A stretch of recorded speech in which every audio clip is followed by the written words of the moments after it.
Iron sharpening iron, here to spark when we speak. Stronger together, yeah, we building each week. Each one reach one, now the whole world know. Big Jack story time, walk talks, let's go. All right, all right. Welcome to the Iron Sharpening Iron Show. I'm your man, Big Jack. This is my man, Walt Talks. And this Hey, is where we prove we are stronger together, that if each one would reach one, we can all grow and glow.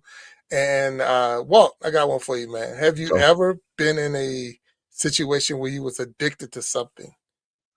oh yeah, absolutely, absolutely, So absolutely, now, absolutely. did you use any type of therapy, anything to get over the addiction, or what was going on with that? It's crazy, man. Well, two things I stand on. What you resist only persists, right? Mm, So uh, I try to let everything come through me, because the more you try to stay away from something, the more it comes at you, right? right. But when I do find that I'm spending even something as simple as scrolling, right? Mm, Uh, I've just, man, got out of scrolling put myself on a diet for the last 30 days. I've been playing more mind games, right? mm. My two weaknesses as far as food addictions, and when I'm going to say addiction, because I think addiction is something being bad for me. I love grapes and I love ice cream, bro. Oh, So, so I got to govern myself accordingly. But I fortunately, for me, pretty much everything has been in moderation, and I've worked my way out of whatever before it got to a point where it was bad, of course, other than golf and motorcycles and stuff yeah, like that. So yeah. yeah, but I try to just when I see something, when I get to a point where I feel like I can't stay away from something, I make it my business to stay away from it. Even Right. down to drinking coffee in the morning. I started drinking green tea for about 30 days, and then I'll get back to just to see if I'm addicted, because the old joke, the old adage is Richard Pryor had a joke, I've been doing this for 30 years. I ain't hooked. You know what I I got mean? you. Yeah. So yeah, yeah. So Ah, I got you. that's what it So look, is, on man. today's show, and if you're Mhm. walking in and you're popping in here now, you're in the right place. If you're dealing with something or have dealt with something and trying to figure out how to get around it, our guest today is going to help us with that. So Oh wow. we're gonna Okay. talk to our guest. We get him up on the stage, All right. and I'm looking forward to learning some things today. So if you're ready, my brother, we're gonna get a man Hey up man, here. I didn't know I was being used for the segue, man. That was pretty good. I see what you did. Okay, I see what you did because I don't That's think right. people realize that I don't know who's No, coming. no, I don't know nope. what's You don't happening. know. You Okay, don't know got none you. of I don't it. think So yeah, yeah. use me as a No, segue. All right, hey man, 100%. I'm not the sharpest knife in the drawer, but a butter knife is always appreciated. Well, So that's good. Well, let's get our yeah, man up on the my stage man, so let's we happen. can Let's get happen. learn some things today. All right. Okay, cool. All right. Thank you. So thank you all and welcome to the Iron Sharpening Iron Show. Let's get our guests up on the Welcome. stage.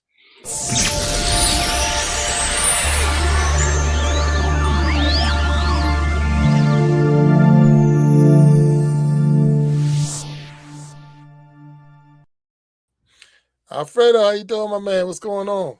Very good, guys. Just coming in here and very glad to be invited in your podcast. Oh, Thanks well, for coming. welcome. This is the Iron Sharpening Iron Show. We thank you for being a guest. Want to let you know right now we are live on YouTube. We're live on Facebook. On We're YouTube live and on Facebook. Twitch, and we will be after the show making some shorts out of it and put into Instagram and all the other little social media platforms. But we definitely want to thank you for being here with us today. And we're going to ask you for all those who are watching, and thank you all for popping in and watching. Tell us a little bit about yourself, sir. Well, my name is Alfredo Zapata. I'm originally from Mexico. I'm born and raised in Mexico City in the 60s. So it was kind of like a very different Mexico, like in other countries as well. I'm the only child from a single mom. And I was always fascinated with different things and discovering growing up. Without a father, I was always questioning things, why the light shines, why the flowers bloom in different seasons, and always very intrigued about things and asking. My grandpa was one of the uh, great figures that taught me a lot of things like carpentry, like sewing, like nailing and different things. So I was very excited. But what I discovered early on, around 5 years old, I grew up in a business district, so there was not too many like a neighborhoods with kids and stuff. But I was watching football, soccer. Mm, Like I was very much in Mexico, the main thing. And I started asking my mom, can I go and walk around the block? So she said, well, careful. And because weekends, it was like very quiet, there was no many people around. So I started walking and feeling like trying to have something like a special power or something, like superhero. And I felt like, well, I don't have a dad. And, coming in these countries back then, it was kind of difficult. Single mom and only child. Normally, Mexican families and other countries as well, they have four, five, six more kids. So I was always, even though I had a lot of love, I feel like I need something. I need something to kind of grasp and feel like it was my own, besides my toys. mm, Mm-hmm. So walking started kind of give me some sense of I can control my body. It wasn't too much of like, going to football, soccer, or going to camp or things like that. And then I start kind of jogging a little bit because football, soccer, it was kind of like something interesting me. But I start feeling like after I move my body for a little bit around the block, something like some stamina, something start going inside of my body. And I feel like, wow, it feels good. And mm, I didn't jog with my sneakers and shorts. It was kind of like just whatever my mom custom for me to dress. So it was kind of like very much genuine, just moving my body. And just a young child at that time, it feels like, wow, this feels good. And mm, then my uncle, who I grew up with very close, he was going to play soccer on the weekends. And he was probably like around 30. And I say, Uncle, can you take me to go to watch you play soccer? And he said, no, because that's for adults and you're too young. And I go pretty early, so no, forget it. So I said, well, how can I get my uncle to take me because I wanted? So I was very interested. After I moved my body a little bit outside on the business district, I put the alarm clock. I dressed with my shorts and my sneakers, for football. And the alarm went off. And I said, Uncle, I'm ready. It was 6 a.m. And he says, are you sure? Are you really want to obey and do whatever I say because it's cold and it's for adults? And he said, yeah, I don't care. I just want to go. Take me. So it was around, entering the winter time in Mexico. It wasn't snowing, but it was cold. So he started saying, okay, we're going to start jogging this way. You're going to inhale, you're going to go a couple strolls and exhale. And, the air was kind of cold. So football, soccer started becoming my new strength mm, as young adult, kind of start growing up and I play martial arts. I did Taekwondo, Shotokan, and then Bruce Lee was on the scene. Oh man, my And man. Enter of the Dragon, and I felt like this guy was gonna rip, and I said, "Wow, this guy looks good." And after done, like 4 years of Shotokan and Taekwondo, and I said, "My uncle, you know what? I didn't want to say I quit martial arts, but I want to do some exercise with at the gym. I want to do some bodybuilding because Bruce Lee looked ripped, and I want to mm, be like that." So he said, "Are you sure?" Even though my uncle was my sparring in the last parts of Taekwondo, and I said, "Yeah, I'm sure." So I started doing the bodybuilding training and exercising, and I saw some of the Mr. Mexico pumping iron and stuff, and I said, "Wow, that feels good." So exercise became part of my new identity that was my own. I didn't, tell everybody that I was, the fitness guy or anything. It was just kind of growing up, giving me that kind of safe place where I will cope with the insecurities of being the only child, with insecurities of being around kids and saying, "Where's your dad?" and things like that. The bullying that has been in many decades in different places affecting young kids, right? So Hmm. that was my upbringing, and there's more of the story. Now I call my life a Netflix series uh-oh. because there's a bunch of seasons with a lot of chapters. Right. All Okay. right. Well, Bunch of we seasons with a lot of we chapters. That's thank good. you, and I think we all got that Netflix series in us. I like the way you broke that down. I Mm-hmm. want to thank you because you are the first guest we've had. So I want to make sure I get this right. Are you still in Mexico right now? Is that Yeah, because that was the other season.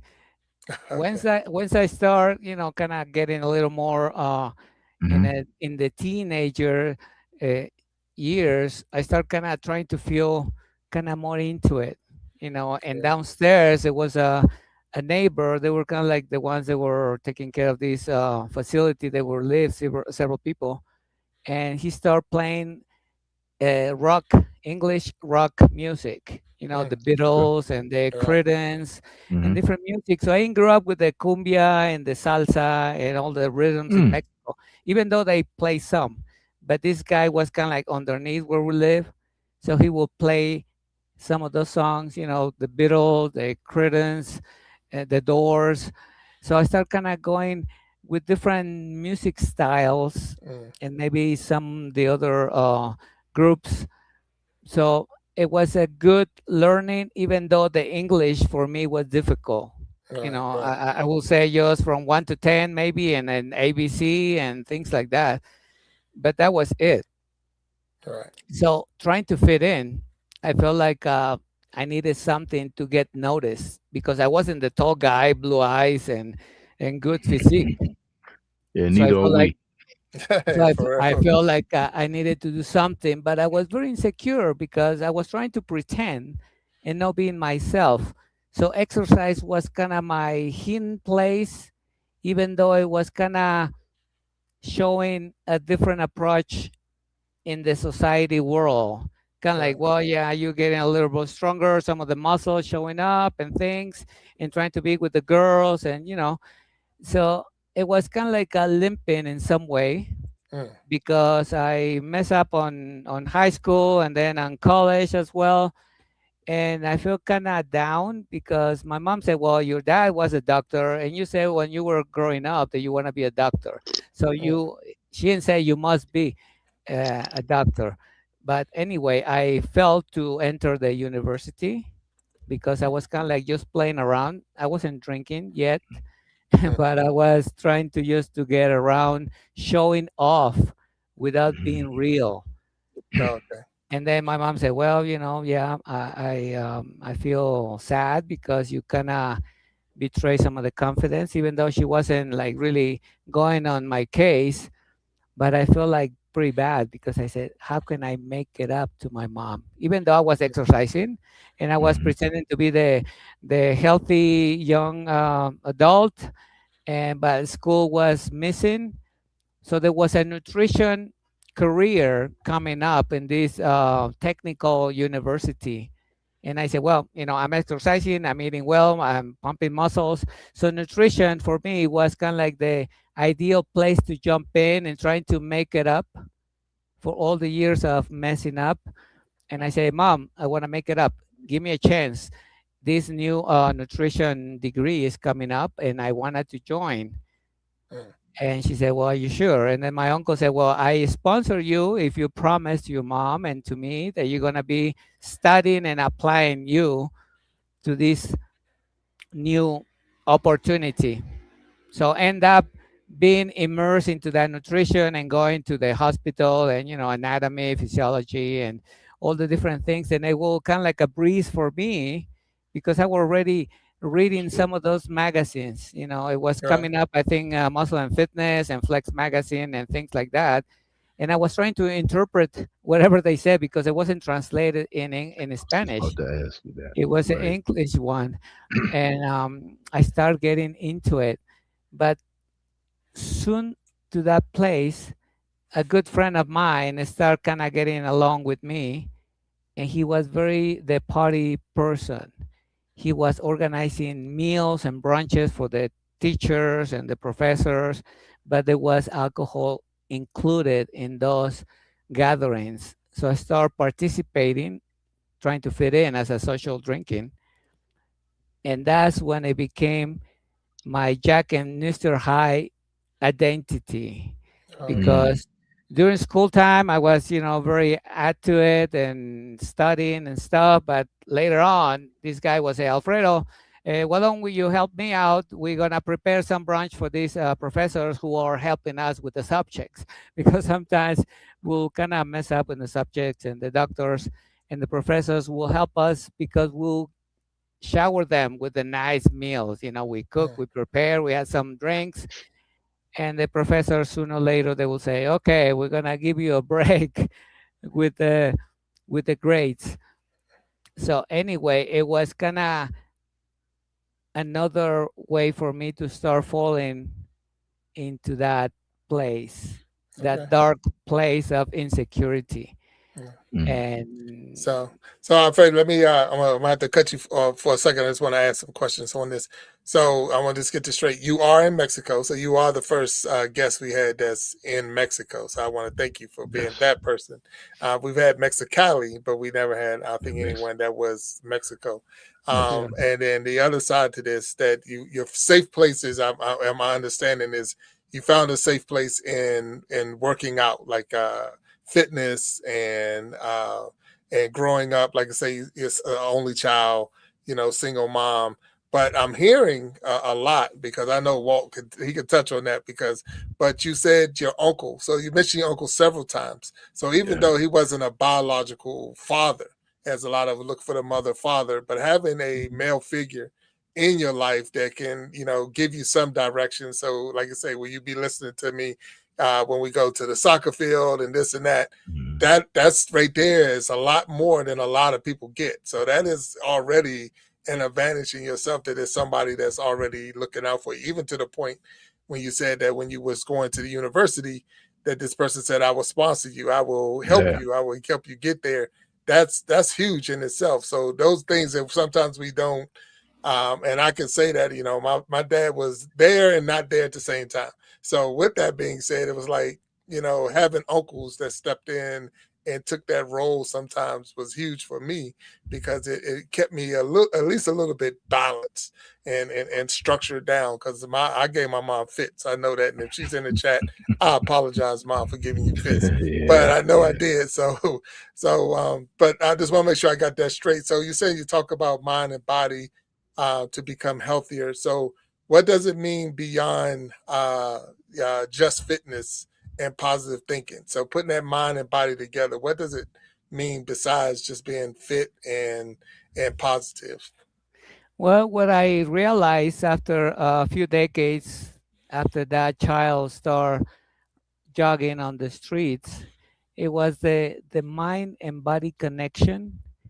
A lot of us in this 21st century have been missing, because if we look back of the cavemen, those guys were connecting the mind and the body to survive, because they were in the cave and they were come out Right. trying to be wise, not to get eaten by Kill. the Yeah. dinosaur or by the big animals, and they will try to hunt it so they can bring some food. So they were active, but they were with some way of wisdom to learn how to survive and go on in life. And right Mm. now, even though with technology and all the different urban facilities that we have, people are living from the neck down, and from the neck Mm. up is when we think and we see and we hear things, but we're disconnected. So later on, after I became a nutritionist and I had the opportunity to make a cold turkey decision and cross the border illegally, because that's another story on my Netflix series. Mm-hmm. I got to LA and I went to the mecca of bodybuilding, Gold's Gym in Venice, which I Venice Beach. spent more than 18 years learning and becoming a personal trainer.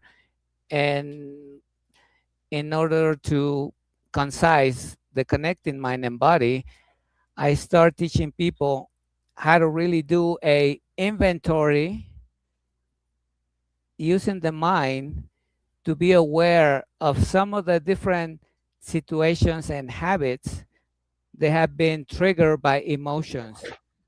Like when you have a Mm. neck problem, you want to get rid of it. You don't want to look for the origin. You're just trying to accommodate.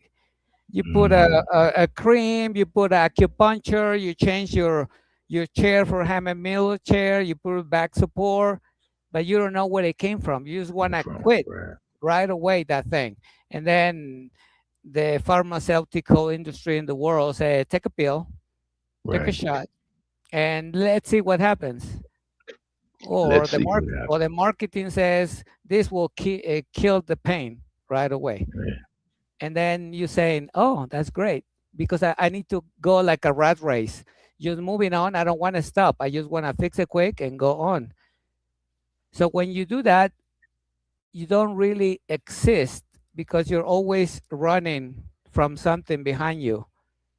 So when you're able to do that inventory, you say, okay, Alfredo, you've been hurting because your back is aching, because you're sedentary, because you don't exercise.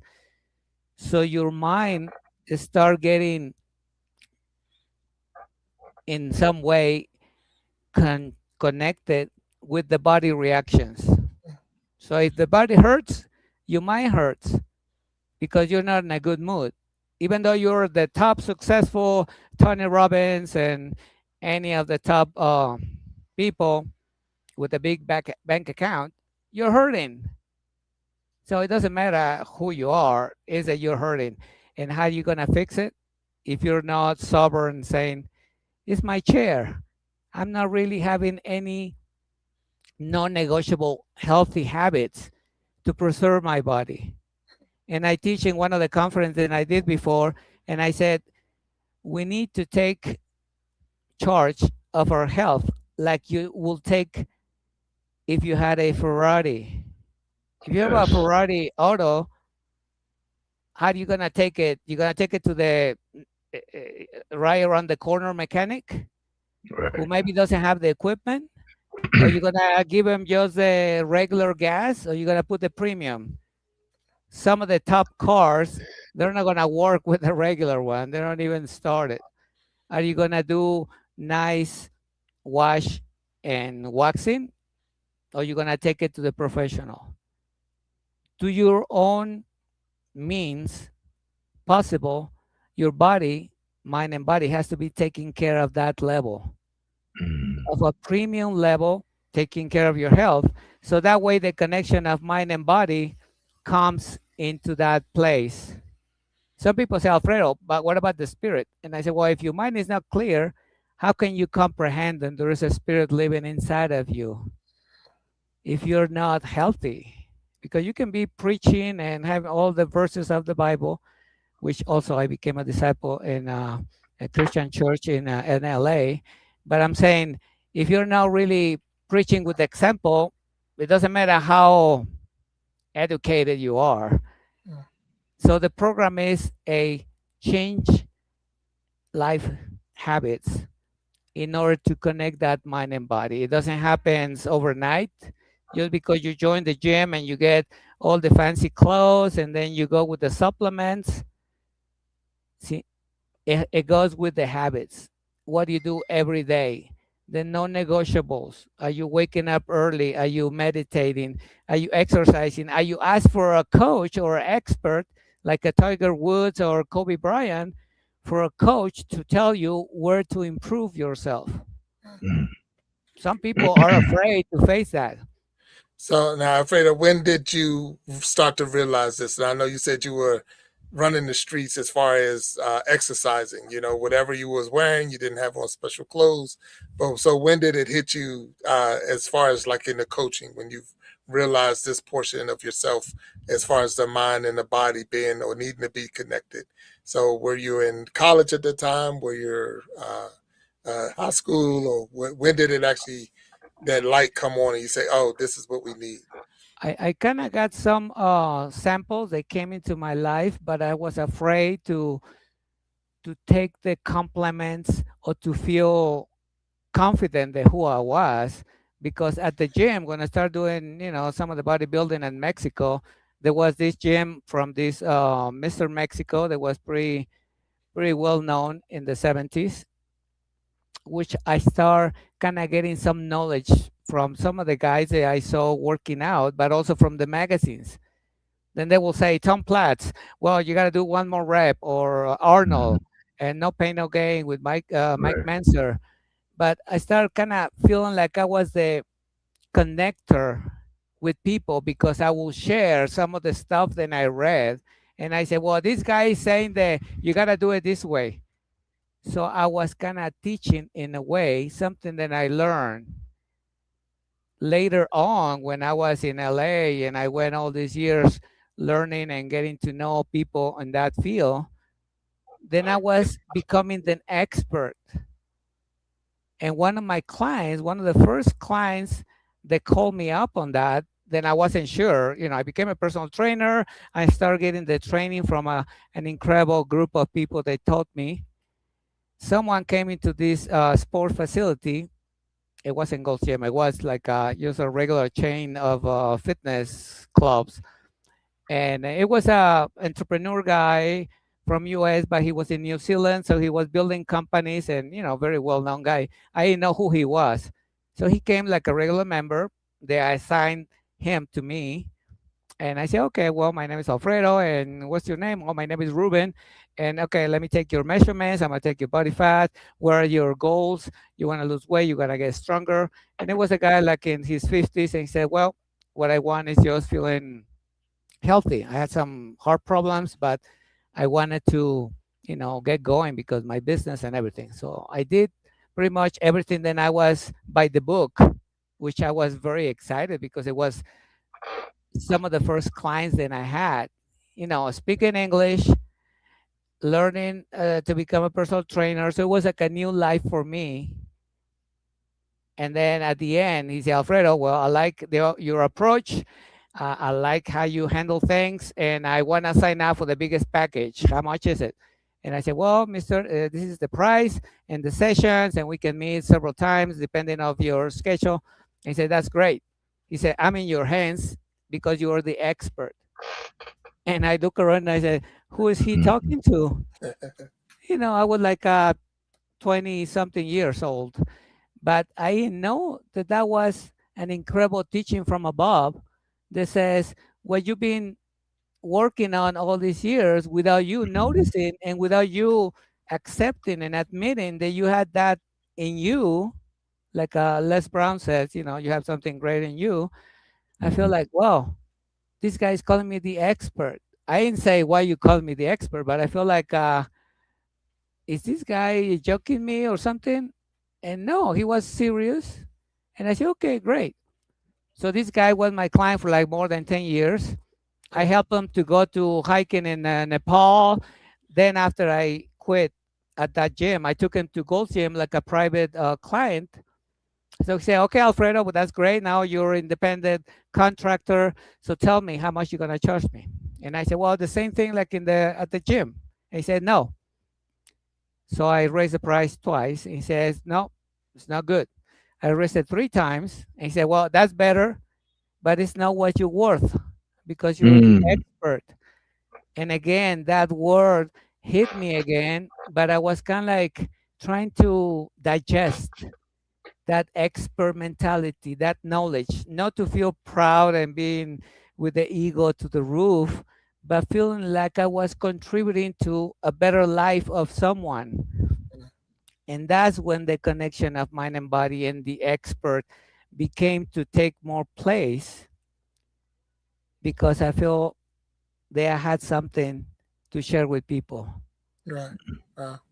No, that's a powerful story, and thank you for sharing that part because I lifted weights just a little bit in my life. I've been in the gym a couple of times, but I never got that I guess that connection with the mind and the body, and like you say, and I know from the verses and spiritual wise, your body is a temple and how you're supposed to treat it and all of that. So without a doubt on all of those things, but at the same time it does take a you say an expert, a subject matter expert on how to put those pieces together. So it sounds from everything I've heard so far, except I only say except you're saying being a single child and your father not being around. you didn't have anything, no adversity. So what adversity did you have to overcome? What was the biggest struggle did you have before you figured it out in a sense or became the expert? What was your biggest Yeah, struggle? well, rewinding a little bit back on the chapter when I was in Mexico, and I was kind of ready to graduate from nutrition school. I started participating in some of those gatherings with some of the teachers and some friends, and start drinking socially. So it became my Jack and Mr. Hyde identity. Mm, I felt like with the alcohol, I was kind of going up to the roof to feeling sufficient, to feeling that I meant something in life. But I was start limping because I didn't want people to notice that, even though it became apparent. So my mom sometimes will say, Alfredo, uh, slow down. Or sometimes I will lie to my mom and say, I'm at the ER because a friend of mine got sick, so I'm gonna stay over. And I was partying and drinking with somebody else, mm, Wow. And sometimes I will go to school and I will feel like I was very confused because I didn't know what to do to kind of get rid of that and to be more real with myself. I was afraid to face the reality. So I keep connected with this good friend at the gym. So he moved to LA to Gold Gym, Mecca Bodybuilding, because a friend of his. So we were Hmm. connecting by phone. I said, "Oh, how you doing, Alex? Oh, very good. Have you seen Arnold? Have you seen Lou Ferrigno? Have you seen Hmm. some of those guys?" So I prepare. I got my passport, my visa, and everything, and I went into the border trying to visit this friend of mine, and something happened at the border. The officer got my papers, checked them out, and says, "1 second." They came out and they canceled my passport, even though I had visa, I had all the papers in straight, and I feel like, wow, I'm trying to do all these things, and Right. these people, you know, put me down all my expectations, all my dreams and everything. So I flew back very angry and I said, forget it. I'm not asked for permission. I'm gonna cross the border illegally. I called my friend and said, I cannot make it over there, Alex. How can I cross? So I tried to make the savings that I could. I told my mom I'm gonna go see Alex. And she said, are you sure? And I said, yes, I'm gonna go. So I said, I don't care. So that was one of my radical decisions, even though I was carrying the bag of the alcohol in my back, Mm. still went in, and I went for like about 6 hours trying to cross with a group of people. There, one of these guys was trying to take us to go because we were hiding in the bushes, and the police, border patrol, they were trying to chase us. Some of them they got caught, but I was lucky to go to the curve and go to the freeway where there was a van, and they took us to LA.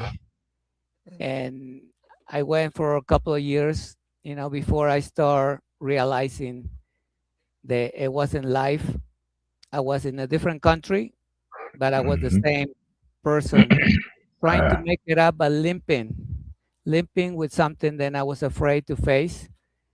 And after a little bit of time and live with some of the roommates, I end up living in a car mm, right across from Gold's Gym in the parking lot. wow.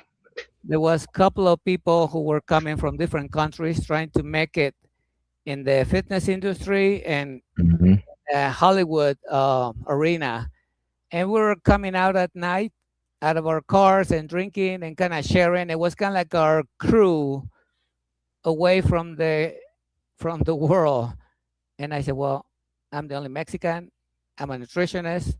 I'm in a different country, and I'm still have no future. mm, What was going to be if I don't do something? So this Saturday in 1992, I drove in this Nissan 280Z around the block trying to find some food, like around 3 in the morning. And I said, well, I don't know, but I'm hungry. So I end up parking in one of those AM PM mini markets with a gas station on it. And I enter, and there was no hot dogs, there was no hamburgers. And I said, well, how come? If it's 24 hours, you guys should have food. And the attendant says, well, if you don't leave, I'm gonna call the cops. And I felt, wow, I'm illegal, even though I was kind of drunk. And I said, well, no, I gotta go. So I left the car and I walk about 6 blocks to the parking lot and end up waking up the next day, Sunday, in one of my friend's car. So I said, well, light come, where's my car? And the other guy was snoring, and I come out, and the guy who washes do the car wash said, Alfredo, what happened? And I said, well, I don't know. I don't have my car. I don't know where is it. He said, where were you last night? Well, I said, well, I drove around the block looking for food, and I don't know what happened. So I blanked. In that, few moments, he said, hop on my car, let's drive around and find out where were you, and maybe we can find your car. So we drove about, a few blocks, and there it was, the Nissan 280Z parked with all my belongings inside. And I said, wow, that's awesome. So I drove back, and that Sunday, that's when it hit me. And it says, my life is not what it could be, I guess, but I don't know where I should be. And if I keep doing the same thing, I don't know what my future gonna be. So I made it a cold turkey decision. Says no more alcohol, no more hiding, no more trying to pretend, and that's it. I didn't have a plan. Just the plan was that no more alcohol. I want to get things straight. I wasn't faced with some type of message from above. It was just, I guess, the strength that God gave me because I wasn't Christian at that time. I wasn't really religious, but I felt like it was a second chance for me. Because after that day on Monday, after a few challenging times, trying to get my mind off the bad behavior, I saw the world different. It wasn't the world, it was me changing the way I perceive things. There you And go. I guess God started opening doors because later on, someone at the gym invited me to church several times and I turned them down. And a few things happened after that. And I said, well, I think God is calling me, or I need to go off to find out. Maybe there's something because I don't drink. I want to be a good thing. I'm a personal trainer and, I'm sober now. So there might be something there. And there it was at this meeting. It was like a United Nations meeting. It was from different countries, from Singapore, from China, from Russia, from everywhere. And they were talking about what it means to become a disciple. The preacher was somebody with a gown or anything. It was just like a regular guy speaking about it and talking what the Bible says about becoming a disciple, the commitment with God and ourselves to really make that change. So that adversity of crossing illegally and quitting cold turkey was what made me realize there's another way to live. Now you got me, and I know Walt after you standing up, so we go get some things. But no, I'm intrigued on this thing because we hear a lot, and we know because of the news and things like that. And we hear about border crossings and things like that, but I've never talked to anyone who actually said they've done it. So here we are again on the Iron Sharpening Iron Show, very first for me. And but your story is different because you was coming in a sense, as you said, just to visit a friend. You wanted to see. You had no intentions of. When you got to the border the first time, you said they basically vetoed your visa, wouldn't let you come in. So you said, all right, if you ain't gonna let me come in this way, I'm gonna come in another way. With all that being said to the side, I'm more intrigued about the journey the what went on that night. You know, like I say, you're saying being chased by border patrol and getting to the van, and some people didn't make it, and all of that. So now we see why the running and all that exercise came in handy, because you don't have to be the fastest person, you just can't be the slowest person. Now, I mean, we talk about that with a bear chasing you in the woods, Because but I run the what fat went? guy. Yeah, don't be the big guy. There you go. So, but at the same time, what was the mindset? What was going on in your mind when you was facing that? The possibility of being caught. I mean, at no time did you say that you was a person that was a criminal or you did wrong like that. I mean, did you think about how your mom's going to feel or your uncle going to feel if you had got caught? Because I'm sure there's consequences with that. So what was that mindset? What was that drive like that night? If you can take us back to that time. It was a bit of no thinking about it. It was more like doing it. So Mm-hmm. the feelings were kind of numb in the way. It was kind of like a survival mode. It wasn't Mm-hmm. really too emotional, although it was a little bit tiring because after running and hiding, the guy who was guiding us and everything, he says, "Don't worry, if you guys get caught, we guarantee we take you back and we cross you with the same for the same price. Don't worry." Mm-hmm. But also later on, I realized that I said, well, at this group of people, I could have been killed, I could have been robbed, I could have been beaten, but nothing like that happened. So I guess I went with that drive to go and do it, which is sometimes what people were facing with breaking the old habits and doing things. The discipline is start building into myself as I start living all these different challenges. So the adversity wasn't like so heavy on me. They put me down in the depression. It was kind of like saying, I'm gonna find a way. I'm gonna adapt. I'm not just gonna reject, because rejecting fear is like being paralyzed, like not really doing it. And I think in the world and the society, people looking for perfection when there is no perfection. There is just action and results. And I think my program teaches that as well. And I said, well, you're not looking to be the best. You're gonna be doing your best every day. There it Wow. is. No, it's good stuff. Walt, do you got anything? Hey man, I'm intrigued because just from a humanitarian perspective, right? One, the skill set you developed as a kid gave you the wherewithal to do what you're doing now, right? That determination and the persistence. So I I'm not a weightlifting guy, but my cousin, when I used to go back and forth to LA a lot, he was one of the Gold's Gym guys around that time period, believe it or not, probably maybe 3, 4 years before you. But I remember going into the Gold's Gym and seeing all the celebrity guys and the pictures on the wall. I remember going down to Venice Beach, which is probably about 3 blocks, 2 blocks maybe. And Yeah. the guys working out in the pit. Jack, that's what you usually see when you see those California movies of the guys lifting Right. weights on Venice Beach. That's usually down the street from the Golds. But Mhm. then, you know, the fact that you you were determined to go over to come across the border and get a skill set, and basically, like you said, you didn't know you were the expert, but you're getting your 10,000 hours, Gladwell, whether you realize it or not. And all of those things now, what you're teaching people and training people to be, not the best, but the best they can be, which may very well make them the best.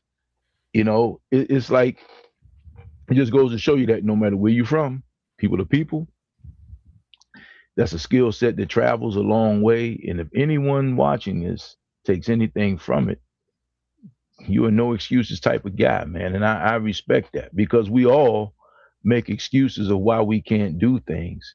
And we all give ourselves 1,000 reasons, me included, why we can't do things. But the moment you take action, like you said, there's action and there's inaction. The moment you take action, you kind of get towards your goal.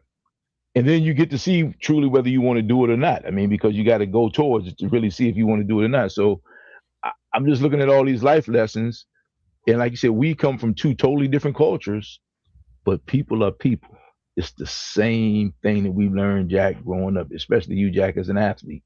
It's the same thing. It's no secret sauce.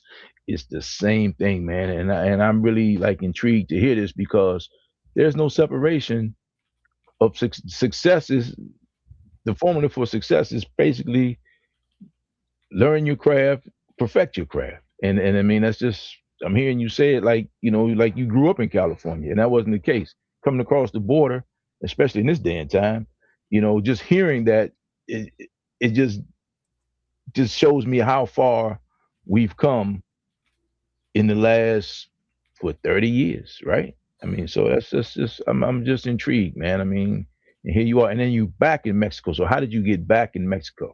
Why did you go back to That Mexico? that's the other season of my Hmm. Netflix story, which after I became a personal trainer, after I trained this guy and another client that was a very key part in my growing up as Hmm. a personal trainer, I started going to that church. I became a disciple. I started going to really connect that mind and body with the faith and Hmm. learning that God already equipped everybody with everything that we need, Just gotta get to it. but Mhm. sometimes we still refuse to believe that because we always asking for things. Like when we Yes. were going, in a child environment and saying, "Well, mom, I'm hungry. Mom, I'm cold. Mom, I want this," but never to what can I do? How can I serve? The sometimes that discipline it feels like I don't like it. It's too hard. It's too cold. Too hot. And then the emotions start kind of going into reverse psychology to our parents. We cry and we get attention. We do things to get attention, but we're not strong enough to take charge of our own life. Right.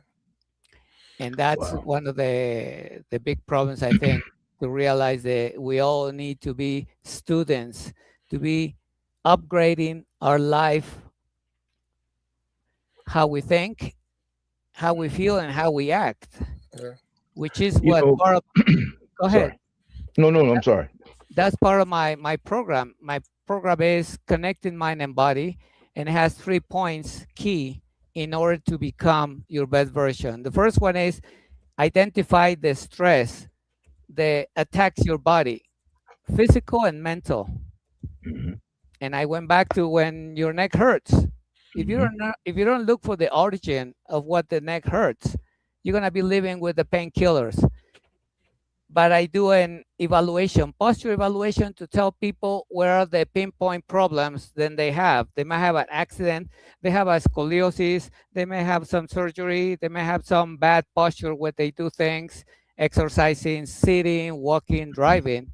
So when the person sees themselves, not what I said, but Hmm. what they see, they can Hmm. pinpoint and say, well, it's because your shoulder is rotated because you're doing the Hmm. mouse thing a lot. So you got to Hmm. change it. So I teach people how to identify that, how to start changing the posture, how you breathe, how you stand, and that is going to change how you feel. How you feel? Because if you stand better, you put Hmm. your feet flat, you suck your stomach, and you keep your chin up, your body is going to adjust and it's going to feel different. And that's going to give you self confidence and saying, hey, I feel good, I look good. In 10 minutes, you can look good and feel good doing those three things. Then you're gonna feel more inclined to eat well, because Hmm. to learn how to eat well, you go to Google or YouTube and you find out. But if Right. you don't feel good, even though you know what to do, you don't do it. You resource for cookies, for drinking, for Hmm. any palliatives. Ice But when cream. you but when you know what's your good posture and you feel better, Hmm. you eat better, not to conform with the diet, for because diet for me is a dead sentence. It's like a cage. Mm. How long it's gonna take? I don't like it. It's too much. It's too costly. I don't have Hmm. time. But when I give you choices and you feel better, you gotta say, I'm gonna eat and enjoy the Hmm. food, and I'm nourishing my body. I'm not eating just for pleasure. I'm Mm-hmm. eating for improving my life. And then the third part is what type of physical activity you do to make you more dynamic. Mm-hmm. Are you doing Zumba or CrossFit just because the trend, or because that is the ideal exercise for you? So I teach people based on their anatomic and age Mm-hmm. what is the best activity for you to improve your body, to give you more energy. Mm. And then people start feeling better because it's a change in your lifestyle. It's a It's not lifestyle change. it's not just temporary. It's not just Right. because the December and the curve of January saying you feel guilty because you ate all that stuff and you didn't do anything. And by this month, the third month of the year, people already down in their resolution. The New Year Oh yeah. resolution is gone because they said, I went to the gym, I bought the clothes, I said I was gonna eat good, but it's not me because it's not life change. Right. You did something just to kind of get with everybody's approval. But when I do that coaching thing, people start feeling more secure because it's a life change. It, Yeah. it's funny when you say that to me because just today, like I play this game with myself while I'm walking, right? And you see things, and we're taught to read from left to right, right? That's the way we're taught to read. You read from your left to your right. So we have a tendency to. I would play a lot of brain games. So we have a tendency to miss a lot of words, a lot of things when we because our brain just is comfortable with these things, so we just kind of skip over them. So today I'm walking, and I just started looking at things from right to left, and I'm amazed at how much stuff that I've saw today that I have missed walking Mm. this route that I take. I mean, so just like you said, with the gasoline, I'm a motorcycle guy. It takes 93. We're going across the country. You can't get 93, and we're sitting here today discussing. All right, man. When we get through these states, they don't have 93. What are we going to do? How are we going to handle that? So it's all connected, like you said, body and soul, brain and body, and it's amazing what we take for granted. But once we make the change, then we kind of feel the difference long before you see a difference. And I guess that's the part that makes people stick in. Is that do you find that to be true? Do people to stick with your routine once they feel better, they'll appreciate what's going on, and then they have a more of a tendency to stay. Or is it you looking for or is the person like if I haven't lost 50 pounds this month, I'm done? What is your experience with that? Well, I was going through different demographics and different Mm-hmm. people's lifestyle when I was trained as a personal trainer and using the nutrition. And I found out that only people who are already pursuing become healthier are the ones that have a lot more high percentage to maintain and to Mm-hmm. improve their Okay. health versus the people who have the problem and they get stressed out and they want to change it because sometimes the emotion comes from a place that you want to do something because you can't stand it. But is that just emotion or is it commitment? Because sometimes the commitment has to be stronger than the emotion because the emotion can last 90 seconds, Mm-hmm. but the commitment is you're going to do it no matter what. So I call it the non-negotiable habits. The personal Mm-hmm. non-negotiable habit that I have every day. I wake up sometimes a bit more early, sometimes a little bit less, but I go out and pray, a prayer Mm-hmm. walk to connect with myself and with God and to feel more free from anything Mm-hmm. from the outside because I'm preparing my Yeah. mind to Yeah. that day with gratitude Yes. and stating that I'm already equipped with what I need. That I don't need to be asking for more stuff, maybe just more Mm-hmm. awareness Right. to Right. see things that I need to be aware and work on it. And that is part of my routine as I start preparing some of the food for my son. Now I live with my son back here in Mhm. Mexico because the other story is I got deported after I got married at the church. I got two kids, the first one with autism, the second one okay. And after I filed to become illegal before I got married, Mhm. my case was kind of postponed because there was no really evidence for me to get the green card. So when I got married with an American citizen, the process was delayed and years passed by. And anyway, the story short was the old case got dismissed and they started chasing me without me noticing. So they were Wow. trying to look for me. And one of those days, pulling out the garage with the kids in the van, there were the agents right there at the door saying, "Are you Alfredo?" "Yeah." "Okay, park your car. We have a deportation order." "Where's your Mhm. wife?" "Upstairs." Someone went upstairs, brought it down. The kids were small, like 5 and 3 years old. And they said, "We gotta go." So my wife kind of knew because we were, marriage and going through that process. So I tell the kids, "I talk to you later. Everything is gonna be okay." These Mhm. guys put me in handcuffs, put me in a van. A few hours later, I was in the bus going back to TJ, Like to the border Tijuana. of Mexico. Right. Mhm. And that's when my other season began. Wow. Wow. Let me ask you this real quick. Um, Now everybody has a fitness watch. You got an Apple Watch. You got a Fitbit. You have all these things. I noticed that when I started tracking how much I really was eating, I, my fitness, my levels started to get better. I mean, like when I started really, some of these apps you can just record or take a picture of what you're eating. When I realized how much I was eating, and I didn't even realize I was eating, I didn't even realize how much I was eating, how many calories I was taking in. It just got, man, it's just like my whole situation just changed, and that's been a couple of years now, but it's just changed. I mean, which is pretty cool. Do you find, is that something that you recommend, or is that like an accountability piece for people who are maybe don't have a trainer like you? How do you feel about that? I mean, do you think people realize, the average person realizes how much they actually eat in the course of a day? Yeah, I agree with that. And even though technology has been very good in different parts Hmm. for our lives, Hmm. I realize that once you really make that uh, awareness and Hmm. how you do things or how you've been eating things make a difference.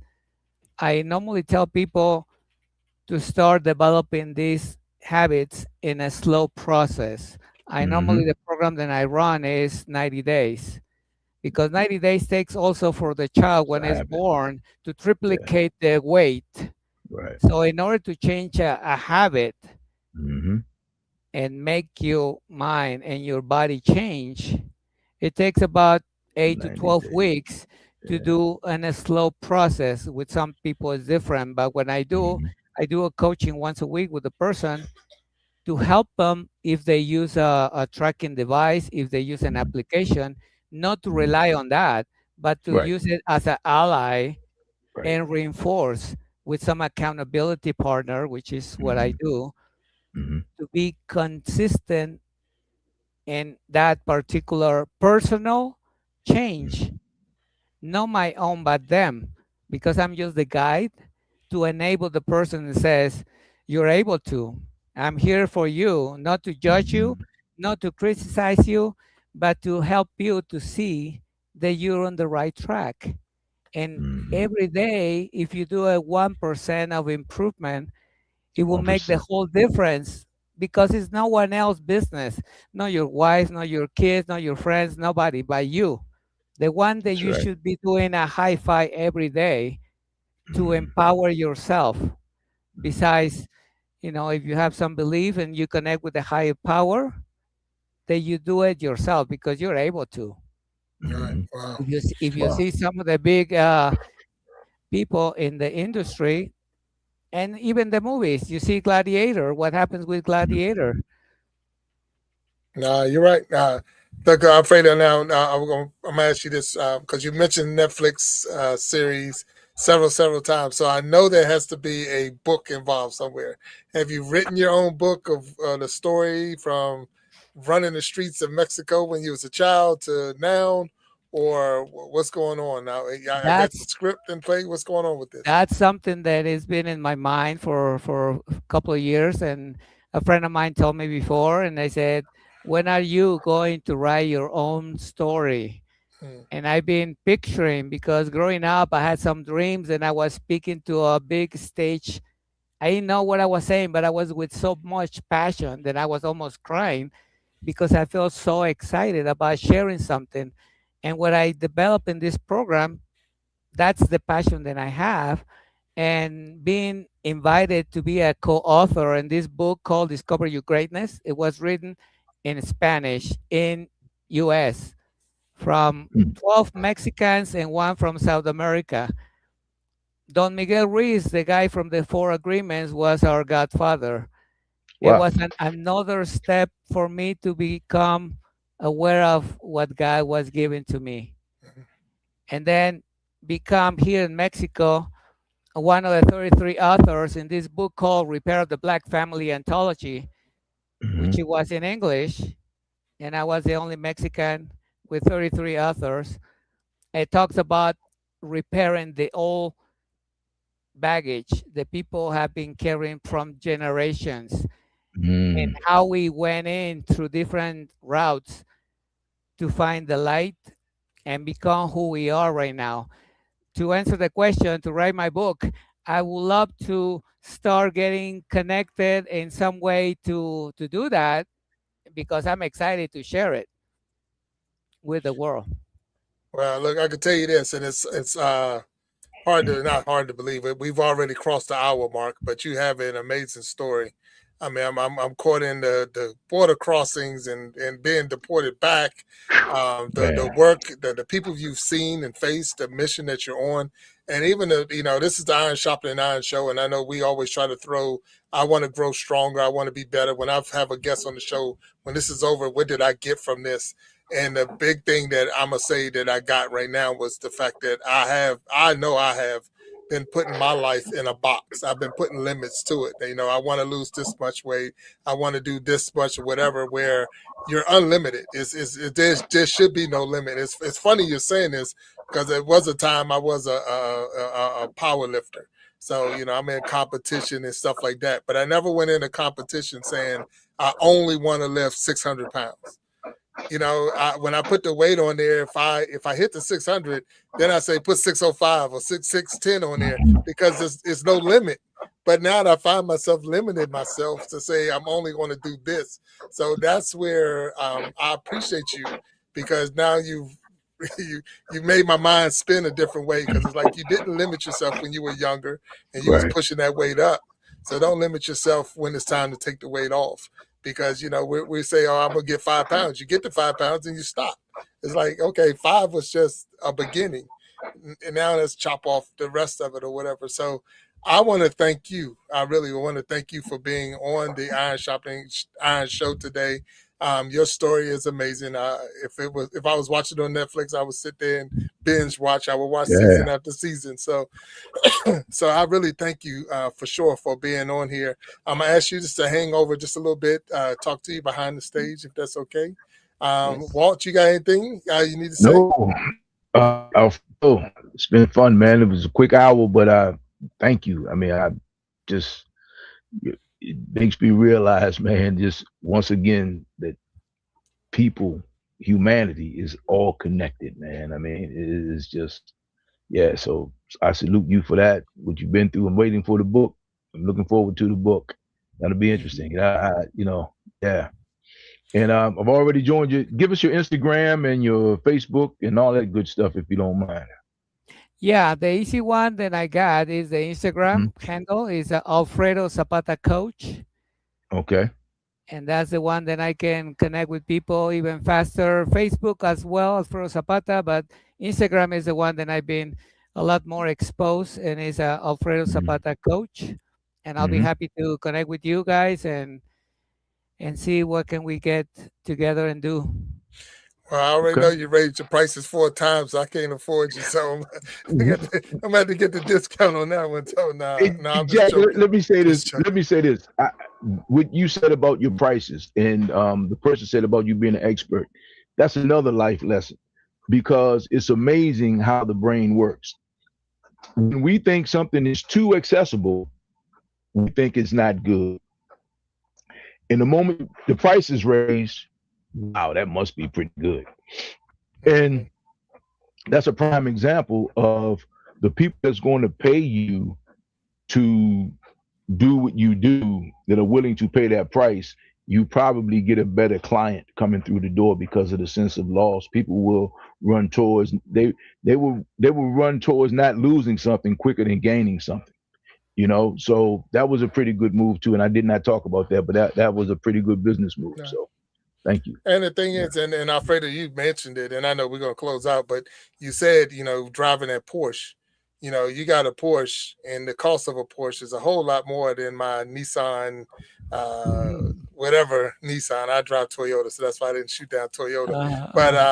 But the thing is, because I paid $90,000, $100,000 for this vehicle, I'm gonna treat it better than I treat, So when they come to you as a coach, and I'm paying top dollar, like I said, that's an investment in you, and it's not about and I like the way you said that about it's not your wife, it's not your kids, even though you do things for them because you want to be around for them, but you got to give yourself the high five, let's go, you can do this thing, motivate yourself to get out there and push it and get through. So look, I can already tell just by this conversation that you're a motivational coach, that you can help somebody get from point A to point B if they would just dedicate and being there being there beside them as they go through the journey.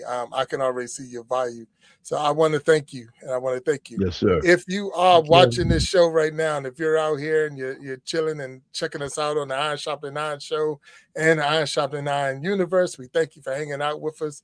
We ask you to come back and watch other episodes, not only the Iron Sharpening Iron Show, but all the shows that fall under the universe, because each and every one got something for you. Because remember, we are stronger together, that if each one would reach one, we can all grow and glow.